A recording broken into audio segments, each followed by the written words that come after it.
বহুবার। College street থেকেও আমি নিই, এছাড়াও ধানসিঁড়ির বইমেলা থেকেও প্রচুর বই নিই।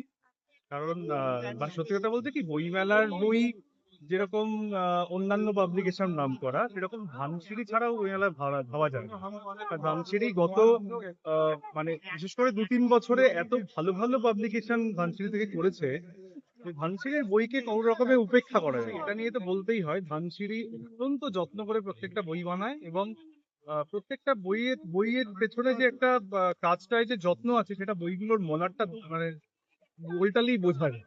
প্রতিটা বই, মানে শর্মাটানন্দর বই হোক, যে কোনো বই হোক, এই কাবাব কিস্সা হোক বা যত বই নিয়েছি, আমি আসলে খুব প্রবন্ধের বইটাই বেশি পড়তে ভালোবাসি।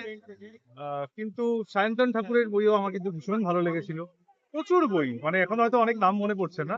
ধানসিঁড়ি ছাড়া বইমেলা ভাবা যায় না। কিনেছি। প্রথম প্রথম শুরু হচ্ছে ঈশানী রায়চৌধুরীর লক্ষ্মীর পা দিয়ে। আর এইবারে আমি কিনে গেলাম হচ্ছে পরিজন্ম। পরিজন্ম অলমোস্ট শেষ। পরিজন্ম সাংঘাতিক ভালো লেগেছে।